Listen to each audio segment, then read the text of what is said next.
PPC is more competitive than ever. According to Optimizer, search CPCs are up 22% year on year. Because it's getting more expensive, if you want to generate ROI from search advertising, you need to be on your A game. Remember, this is competitive. You need to be better than the other advertisers if you're going to generate the highest ROI. So, today we've brought a very special guest onto the Exposure Ninja podcast. Tom Goodwin is the head of pay-per-click at Exposure Ninja. This is going to be the first of 2 episodes with Tom where we break down some of the most expensive mistakes we see PPC advertisers making. Remove these mistakes and your ROI improves. Enjoy. Welcome, Tom. Hi, Tim. Good to be here. So we're going to go through a whole bunch of mistakes that you've seen made in campaigns that we've analyzed, as well as you've seen out in the wider world. Perhaps you could give us a bit of a short version of your PPC history so our listeners know where you're coming from with your PPC knowledge.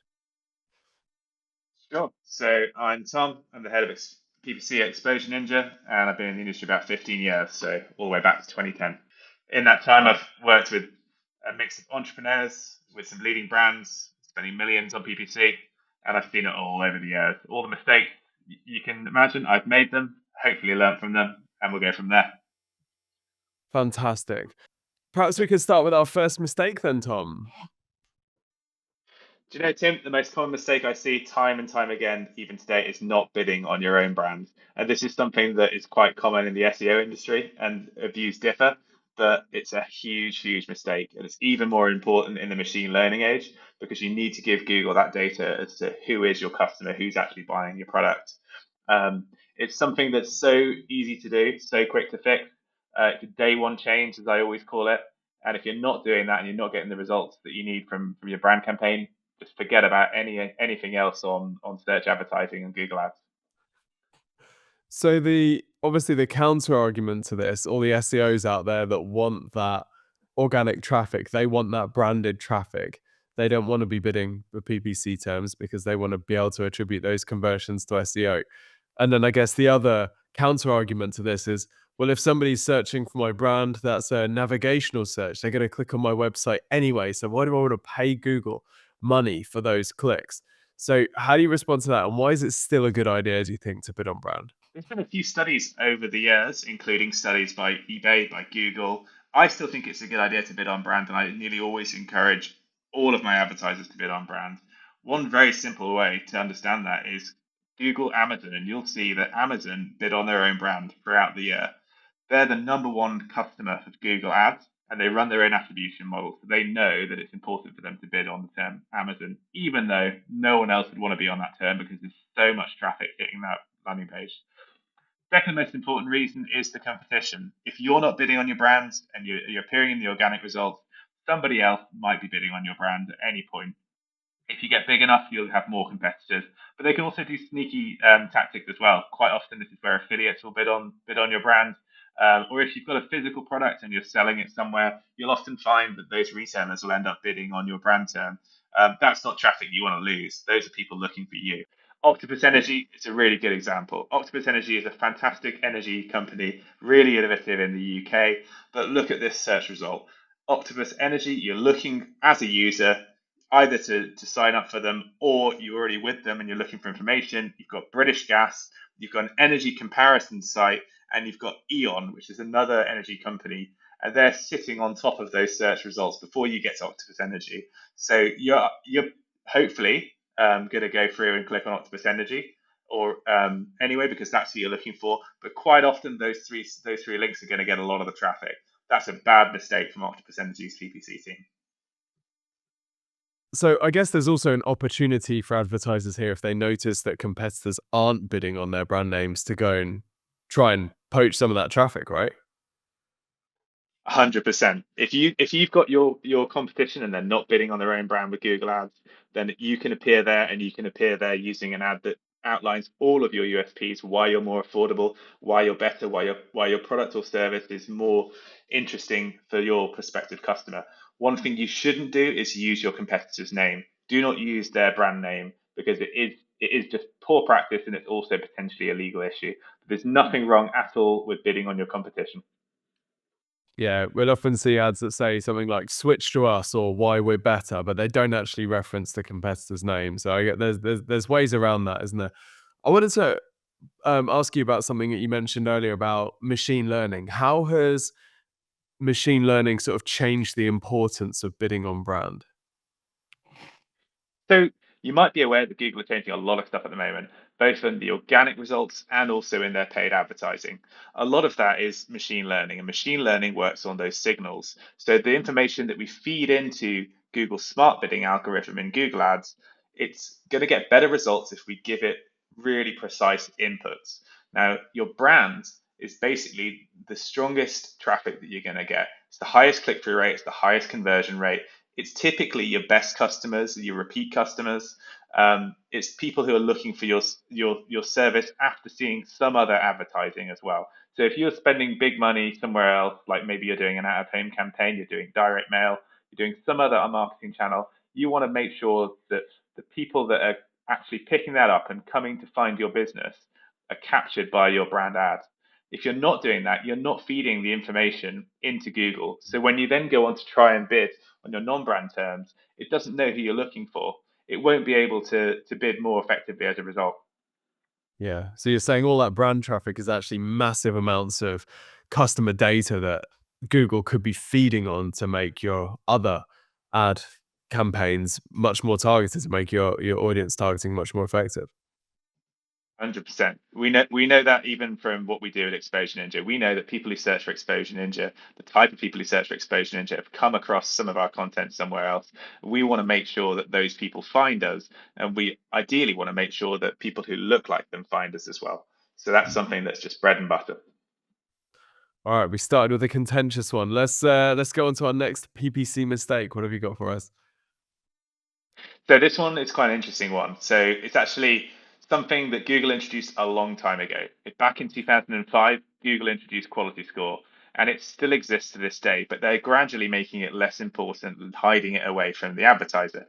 That said, if you're running search ads, which the majority of people do, and it's still the majority of Google spend, Quality Score is fundamentally important, and you should be asking your PPC agency or your in-house team to report on Quality Score just as much as they report on the key numbers. Why is it so important? Well, because Google's quality score allows you to compete by subsidizing the cost of the activity.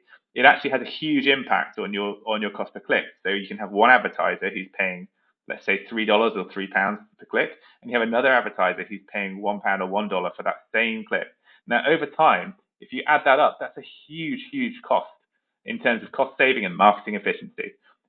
There's actually a table which we're going to show now. This way to show the table. Um, this is the table that basically demonstrates how that impacts your cost of advertising. As you can see, if you've got a quality score 10 out of 10, you're actually receiving a subsidy on that cost. But if and this is more often the case than not, your terms are poorly targeted, you've got poor quality score, then you're paying sometimes twice or triple the price for that same click. Yeah, I think it was stunning to see in the Google monopoly ruling documents how they'd broken down, the judge had broken down the sort of the auction, and for people who thought that your visibility on Google was directly, it was just a sort of a linear correlation with how much you're willing to spend. Absolutely, that's not the case. There are so many other levers in there, like projected click through rate, and of course influenced by quality score as well. So what are some of the quickest ways that you know for improving quality score? Well, the nice thing about quality score is that actually Google makes this very transparent, which is unusual for them because, as you know, Tim, Google are often not transparent about how they act. But no, quality score is surprisingly transparent. There are three main factors. There is landing page relevancy, there is the ad relevancy, and there is the expected CTR. Now I'll take these ones in turn. So landing page relevancy is exactly as it says on the tin. It's basically Google's view of how relevant your landing page is for that search query. So if you're already doing a lot of the SEO best practices, you would hope that that landing page would be fairly relevant. But that's not always the case. What's nice is that Google show you within Google Ads, as you spend the money, how relevant they believe that page is. And that gives you a really clear signal for what to work on and optimize. The second is your ad relevancy. Now, importantly, this is different from your ad strength. This is a new metric that Google introduced a little while ago. Ad relevancy is basically how Google believe that your ad is relevant to the exact query that's being searched for. Now, the important thing is the use of the word query. It's not the keyword that you're looking at here, it's the search query. So the best way to improve ad relevancy is actually often to start adding negative keywords, negative placements, brand exclusions to your activity. It's more about who you don't want your ad to show for than it is about who you do want your ad to show for. And most of the time, you're looking to target that commercial or transactional intent traffic. Quite often, if you have an ad which is selling a product or a service and it appears in front of someone who's looking for information, well, then your ad relevancy is going to be lower. So that's something to definitely focus on. The final component is your expected click-through rate. Now, this is a little bit more vague, but effectively, this is Google's interpretation of how high the click-through rate should be for this ad. In simple terms, Google are looking to always drive higher click-through rates from their paid ads. Why? Because the more people click on the ads, the less they click on those organic results underneath. And Google make money from more clicks on aggregate than they do from the free clicks, as they would probably think of it. So, very simple way to improve your expected click-through rate. Literally just do the A/B testing that you need to work out which ads are going to have the highest click-through rate over time. As I mentioned, negative keywords can play a big factor there, but actually writing effective ad copies and using formulas that work and trying to get into the mindset of your ideal customer persona is a huge benefit there. A really good example of an Exposure Ninja client we've been working with, we work with a client that sells education courses online. They're very, very specific about selling the course and selling the platform, and that's to a B2B audience. Now, there are many people who might be interested in those topics, but are individuals looking for that information. That's Mm. not the ideal customer, and they will not be clicking through on that ad. So when we're optimizing for that campaign, we've got to be extremely focused on that ICP. Love it. Put those factors together, and what do you get over time? You get cheaper advertising on Google Ads. That can make the whole difference between whether your campaign is profitable or not profitable.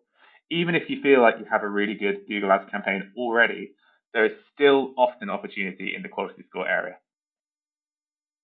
Yeah, that's great advice. I love thinking of the quality score as sort of subsidizing the ads. I think that makes it hit home a lot more. um, Yeah. let's move on to our next mistake then. If you'd like some help looking at your PPC campaign to see what could be done to improve the return on investment it's generating for you, then the team here at Exposure Ninja can do exactly this. With one of our PPC audits, we'll take a look inside your campaign. One of our PPC team will break it down, we'll spot the opportunities, and we'll highlight these in priority order for you so that you can either make these fixes yourselves or, if you want our help, we can work with you on them.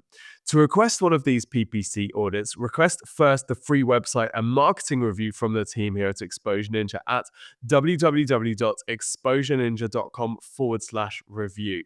When you're filling out this questionnaire, just let us know that you would want a PPC audit as well, and we will be in touch to coordinate that with you.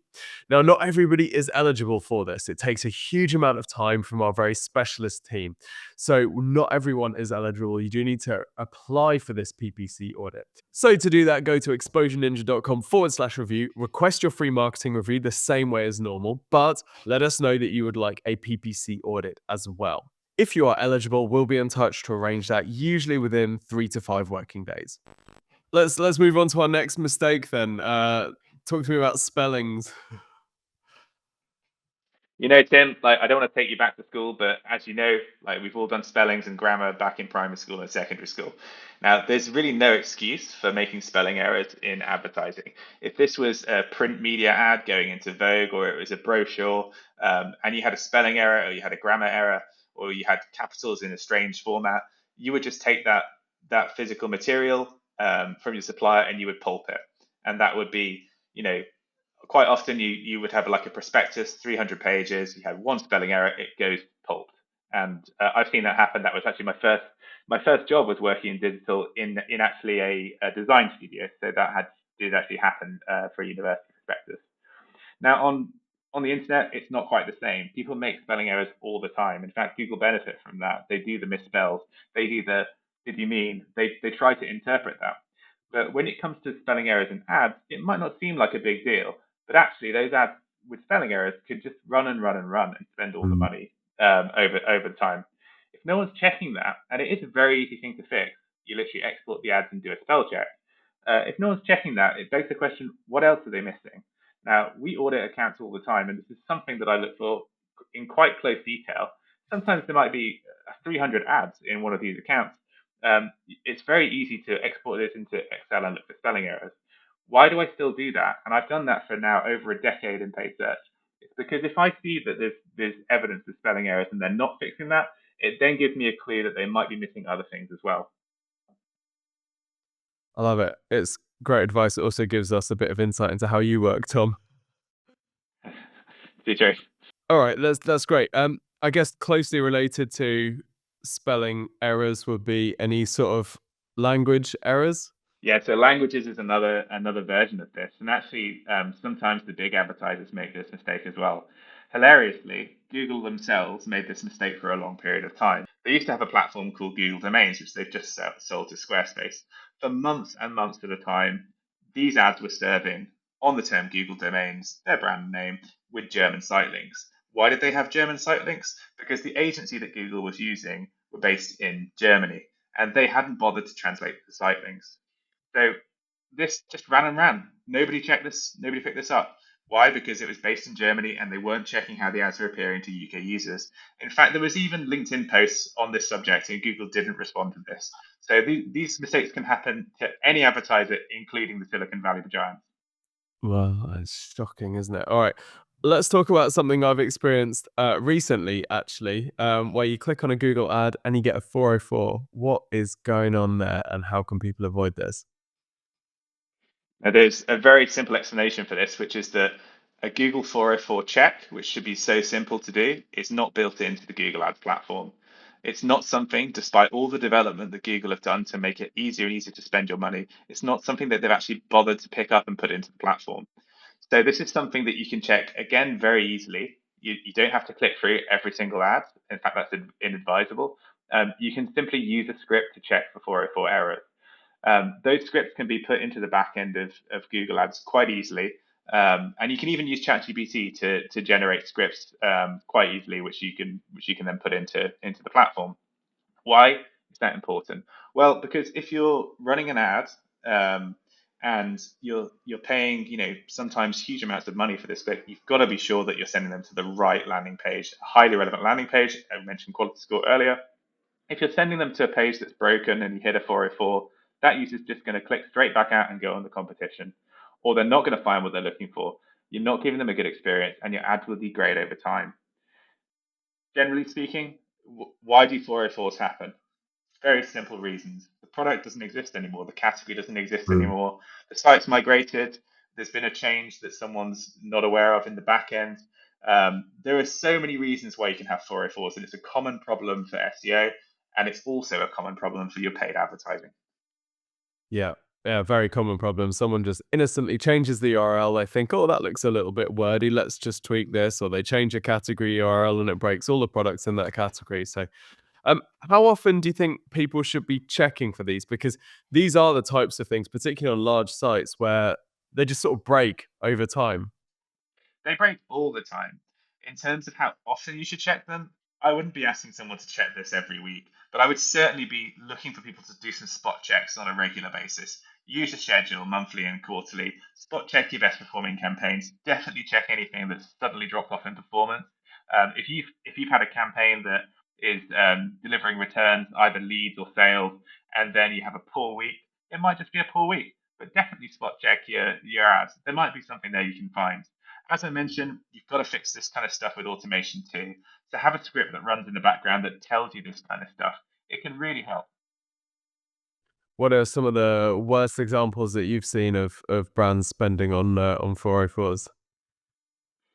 Well, without naming too many names, I've worked for a long time in the furniture industry, and we looked at a site that had like over 20,000 SKUs, and they broke a lot. So we were able to find thousands of pounds worth of advertising that was sent to 404s. And we were able to identify that and fix it. But at the same time, because they were spending hundreds of thousands of pounds a month, that was just left in the background. No one would be able Mm. to pick that up otherwise. Wow. That's shocking, isn't it? Okay, I guess somewhat related to this then would be offers that expire. Tell us how this can lead to some PPC mistakes. Well, Tim, this gets into my mindset as well. So, quite often you have advertisers and they want to do a time-bound offer. So they'll say it's 50% off and it's between now and now, use this code. Well, a common problem with people is a common problem in general is that people sometimes forget that to deactivate these codes and these codes run on forever. But also, you can have the offers in the ad just continuing to run and run. Hilariously, this happens quite a lot with Black Friday offers and also Christmas offers. So, quite often in January, you'll see almost like a hungover PPC account with Christmas advertising still going on. It's a bit like when you're on the tube in London and you see an ad that is for a season and the season's passed. You just think, well, why is that still there? And quite often, this is a lot of money we're talking about, which is being left on expired promotions. Linked to this is running no offers. Like if you're going to advertise and you're using Google Ads or any other platform, you should really be making an offer to your customer. You should be saying what your service is, but also giving them an offer. If your offer is outdated and you can't claim it anymore, that's just frustrating. If your Wow. offer doesn't make sense, then someone's going to go elsewhere. And lastly, as well, if you're making an offer and it's not very competitive, then you might also not want to make that offer in the same way. So if you're offering 20% and your closest competitor is there with an ad offering 25%, guess what? They're going to go to your competitor because it's a very Mm. simple 5% saving. That's a great point about if you click on an ad and you actually can't get the offer advertised, it makes you feel like paying full price, you're getting a worse deal than if they hadn't mentioned the offer at all, doesn't it? You feel like, oh, I'm unnecessarily paying too much. So I can see how that would really suppress conversion rate. Um, Tom, you've mentioned a few times audiences, but not every advertiser uses audiences, do they? So what's going on here? What's the mistake here? Well, let's think about Google Ads or Google AdWords as it used to be known. The first thing you think of with Google is keywords and queries. You think of rankings, you think of a search results page. But actually, Google has a lot of functionality for audiences. And what I mean by audiences are you're looking at specific bits of information that Google know about the person actually searching. So it's looking beyond the query and looking at the person. So you and I, Tim, we could search for this. We should search for the exact same product. Maybe we're both after t-shirts, but Google know a lot more about you and me and our behavior, and they can factor that into, for example, our locations or our Mm. purchase history or our color preferences. Like Google know all that information, and audiences help us to get a bit closer to that. There are a few different audiences that you can use in Google Ads. I'll briefly explain them. You have in-market audiences, you have affinity audiences, you have demographic audiences, you have first-party data as well, otherwise known as customer match. And all of these audiences can be used in combination. So let's say that you're selling, I don't know, perhaps you're selling like luxury athleisure wear, something similar to Lululemon. You might want to target an audience which you might want to target the demographics, so female 35 to 55, you can do that in Google Ads. You might also want to target people who are interested in working out. You can do that in Google Ads. You might also want to target people who actually shop already at your competitors, like Lululemon or Sweaty Betty. You can do that in Google Ads. And audiences is really the key there. It really helps to improve performance, especially customer match. So I'll just briefly Mm. mention that customer match is where you upload your email addresses and phone numbers in an anonymous way to Google's ads platform, and then it goes and finds lookalikes. So if you have Well, customers that are spending a good amount of money on your product or service so far, the fastest way to get results from Google Ads is to get that data. If you've got over 1,000 customer touch points, you can use this product and you can anonymously instruct Google to go after people who look exactly like your existing customers. I mean, it's a no-brainer, isn't it? That for an advertising platform, that is the holy grail of data, isn't it? Find me more customers exactly like this. That's it gives Google so much data to work with compared to just having to go out there and find new people who just purely based on their search. Exactly, and it's where the industry's moved. I think Google basically changed what they're doing as a result of Meta ads becoming so effective at using audience data. And it really is a good product now, but Mm. very much underused compared to keywords and match types. Have we got any examples of audiences making a big difference to ROI on a campaign? Well, it's funny you mentioned that. I was auditing a campaign recently. It was for a big B2B company in the United States, and they were serving across all 50 states. And they were basically selling hardware parts for construction. So digger buckets, everything for Caterpillars and JCBs. And if you look at the audience insights, they had an incredibly precise audience in Google. So Google knew that 95% of their audience was male. They had, as you can imagine, an interest in industrial and manufacturing topics. In fact, they were 35% more indexed in that than the average person. So 35% more likely to be interested in that than the average person. That's a really sharp audience signal. And if you're not using those kind of signals in your advertising, say you've got a B2B product, which matches something similar, and you're not using that kind of data, then you're basically just not really making the most of Google's bidding. So for advertisers that maybe don't have all that customer data, they can't use the customer match types. Are they a significant disadvantage? Is this sort of weighting things in favor of the bigger players? Well, to some extent, I mean, customer match is by far the most effective, and it's a general push to get as much data as possible in the industry. So you might have heard the phrase "data is the new oil." It's very important to make sure that you look after your own customer data and you build that over time. Email and CRM solutions are great at that, and that can be a fantastic sales channel for you as well. So keep that in mind. That said, if you're just starting out, you don't have that data, you're kind of looking at educated guesswork here.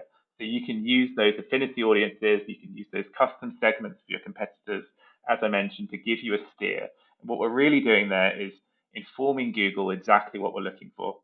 So if Mm. you've got a product or service, you probably know your customer. If you think about Gymshark, in the early days, Ben Francis was the customer. He knew exactly what he was looking for, and he designed products and services that match that. Now, if you're unsure about how to get started, just think about that kind of starting point. You know roughly what your customer is looking for. Find those settings in Google Ads, set that up, and you'll see better results. Great stuff. I want to ask you about match types, Tom, because at various points, broad match has been great, terrible, and now it's not so terrible. Is that right? That's correct. Pretty much the first thing I learned in Google Ads and PPC when I was getting started way back in 2010 after university was be very, very careful about using broad match. And strangely enough, even with all this change in the industry, that still holds true today. You've got to be careful about using broad match. But it has been completely rebuilt over time. So broad match used to be basically the worst performing match type, the type that triggered as much spend as possible, and you would have to be very, very careful using it and add loads and loads of negatives. You would have lists of hundreds, sometimes even thousands of negative keywords just to police broad match terms. Mm. And if you used a broad match term with a single keyword, let's say you're a sofa company and you just use the word sofa on broad match, you could be spending thousands and thousands of pounds on completely irrelevant traffic. So people in the industry are generally wary of broad match for good reason. That said, Google's basically rebuilt broad match and they're rebuilding their whole system around it. So in the future, it's likely that match types will fade away. So exact match, phrase match, they'll likely be sunsetted at some point, and broad match will be the only available match type there is. Why is that the case? Because in Google's machine learning environment, that they're now trying to get as much data into the system as possible. They actually need people to use broad match because it's the only match type that works in partnership with smart bidding and takes into account additional signals such as location, as we were talking about earlier. So it's very advisable now, if you're running Google Ads, to start shifting towards broad match because eventually you're going to lose the ability to exact and phrase match target your keywords. So I guess just to illustrate to check that I'm understanding this. So let's say that in the olden days, if I'd have bidded sofa as a broad match keyword, I would have got all sorts of trash. I would have got maybe as bad as pictures of sofa and things like this, like absolute rubbish traffic. Whereas today with smart bidding, maybe Google's found somebody who's looked at pictures of sofas on my website, and they've maybe, and I sell Chesterfield sofas, they've searched for Chesterfield sofas, they've looked for particular Chesterfield sofas of certain length. When they search sofa next time, actually, I'm happy to advertise for that. And I want to be seen by that keyword, even though it's a very broad keyword. Is that approximately what we're looking at here? We're looking at Google reading a mixture of signals and not just saying, well, there's the keyword. Yeah, that's exactly it. I mean, it wasn't so long ago that Google search results was just 10 blue links on a page, on a white page. But now if you look at the search results, you're looking at a whole different genre of information. And Google continue to modify what they do. The sofa example is a fantastic example. Back in the day, you would search for luxury sofa, bespoke sofa, designer sofa. You'd need to be making sure that your account is qualifying that traffic. Chesterfields, as you mentioned, would be another good steer. These days, Google search results, they tend to be personalized. So if you're someone who's interested in a luxury product and you're searching for a generic term like sofa, you're going to see different results based on Google's personalization to the average person, if there even is an average person these days. Google are always trying to give you the best possible results for you. So personalization is a huge aspect of that. And generally speaking, when you're looking at something like broad match, I always think of it as kind of like you do have a human hangover effect. So you can imagine that like broad match was like the unpopular kid at school, and then you go to a school reunion, and then you realize that they've become like super impressive, and maybe you should be doing business with them. But you kind of know that they used to be unpopular at school. You kind of had a bad experience with them when you were growing up, so you're kind of less inclined to go with them for any kind of business deal. That's kind of roughly how the industry's treating it right now. An excellent example. So, I mean, I could also see how the shift to generative AI in search results is going to require broad match targeting, because potentially we're going to be looking at a larger proportion of longer tail phrases, more unique phrases, longer search queries that it's just not going to be able to target in a sort of an exact match or a phrase match way. We basically want our ads to show for certain topics if Google decides that the audience is relevant. So, perhaps they've also got half an eye on how these ads fit into AI overviews. Oh yeah, absolutely. If there's one thing that's going to be certain with these AI overviews, it's that Google will eventually serve advertising there. AI overviews are now appearing in 96% of informational searches. Now, from an SEO perspective, that's where you go to produce all of your helpful content that gives you all of the traffic historically. From a PPC perspective, that's the most that's where all the volume is, but it's not where the commercial intent is. Mm. So what Google are looking to do really is monetize the part of their search results that advertisers are not actually there at the moment anyway. So it's highly likely that as we continue to see the shift towards broad match, that you'll have more and more of that part of the space being monetized and taken up by advertising. Now, if you're not experimenting and going down that path already, you're going to be a few steps behind, and your competitors might be there. That's interesting you mentioned that, actually, because I think what we've seen is when Google demos the PPC ads in AI overviews, often it is exactly how you describe, where you'll have an informational answer and then there'll be some commercial options of things to buy, and those will be the ads. So it's like they're adding the commercial intent options through ads rather than through links. So yeah, it'd be interesting to see. I know they are now rolling out PPC ads in AI overviews in the US on mobile as of recording this in November. So it'll be interesting to see how that rollout develops. Uh, let's talk about PMAX, because I think PMAX gets a bit of a bad rap in many PPC circles. What's your take on it here? PMAX is hilarious in some respects because I love the fact that someone came up with the name Performance Max. Like it's such a catchy name, and someone shortened it to PMAX. So it's literally the topic of conversation for a lot of people in Google Ads these days. Um, that said, as you mentioned, it's controversial. Like it's basically when you launch your PMAX campaign, you get one of two results usually. You either get fantastic results, like second best after your brand campaign. You see incredible return because you're basically using a format with all the creative assets. You've got remarketing running. You've got six different platforms, and generally it's working really well to hit your goal, which is usually like a ROAS or a CPA goal.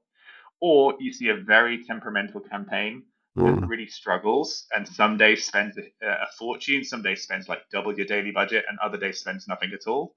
And it changes quite a lot, so it's not predictable. And when you make the changes that you need to do, like sometimes that can have adverse effects. You tend to see one of those two results. I sometimes, when I talk about PMAX, I often use the phrase that gets bandied around these days about AI. That generally speaking, like some people in PPC land are quite scared of PMAX because it involves a lot less work. So people are a bit worried that it's like a self-serve platform and it'll eventually remove the need for someone to manage your Google Ads. I'm not too worried about that because I think that generally speaking, like AI is not going to replace the human input factor. But if you understand how to get the best results from this AI format, then you'll really do a lot better. Um, so as I mentioned, it's usually the second place I go after your brand campaigns because it's that effective, especially in e-commerce. It combines a few different format choices together in one easy to manage format, and it gives you guidance as you build the campaign as well. So it tells you, okay, you should include these headlines, or you should include, 20 images or 5 videos. You should add your brand logo here, and it basically generates your preview for what it looks like. So it's a really nice format to use, and I definitely encourage everyone to test it in their Google Ads account. Yeah, and I'd say if people are worried about PMAX becoming sort of entirely self-serve and people are just going to hook their credit card in and Google's going to do all their advertising for them, then definitely go and read the monopoly ruling because you will see that Google is not your friend. Google has absolutely no interest in your business's financial well-being. Google is an adversary that must be battled with the best people that you can find at your disposal. So I think we're always going to need someone keeping Google accountable. When is a brand ready for PMAX? Because this isn't something that, tiny advertisers can do, or maybe advertisers without much track record, right? So how do you decide at what point it makes sense to start embarking on PMAX? I think there's a couple of answers there. It depends on the industry for sure. I mean, in the other side is to look at the creative requirements. So, if you've got a product feed, even if you've got like a handful of products, like 10 or more, that can be suitable for a PMAX campaign.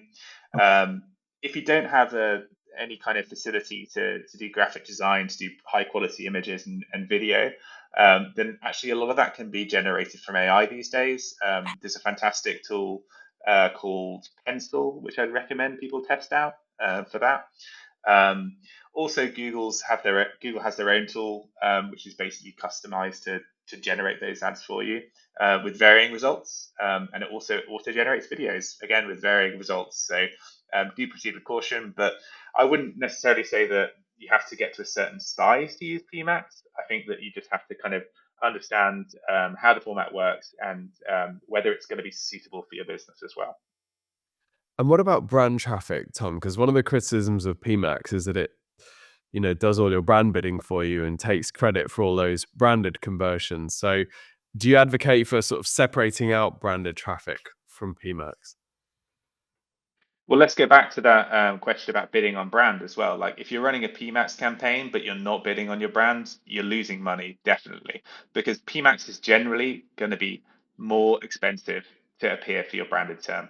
Why is that the case? Well, because you're going to be basically mixing your brand traffic and a whole bunch of non-brand traffic together, and you're going to be entering into auctions and basically appearing against your brand in a non-considered way. So you're mixing that high quality score, high CTR brand ad with a format that is basically designed to capture as much performance as possible from six different format channels choices. Um, I would always exclude your brand traffic from PMAX to get a clearer picture as to whether it's incremental. If you're not doing that and you have an established brand that you've worked hard over the years to build and you put PMAX on, you're going to get a great result. But when you actually go through in fine detail what's driving that, you'll realize a lot of that is going to be brand conversions that you might have overpaid for as well. There is a really good script that you can run that breaks that information out, because another criticism of PMAX is that Google doesn't make it easy to see all that information. In fact, they launched the format a few years ago now, but it's only this quarter when they've started to allow more advertiser information as to what is actually driving the return on PMAX. That's a little bit cynical from Google's side. And I say a little bit cynical, I'm being British. It's very cynical and very suspicious that Google have done this. It's their playbook, isn't it? Anybody who remembers the old AdWords Express ads, I've not seen a quicker way to lose money than get local businesses hooked into AdWords Express at the time. That was just barbaric. People paying £8 a click for plumbing clicks. It was just dreadful. But yeah. Anyways, good to know that people like you are keeping Google honest, Tom. Thanks for tuning in today, and don't forget to keep an eye out for the next part of this series where we're going to be going through another 11 costly PPC mistakes we see people making.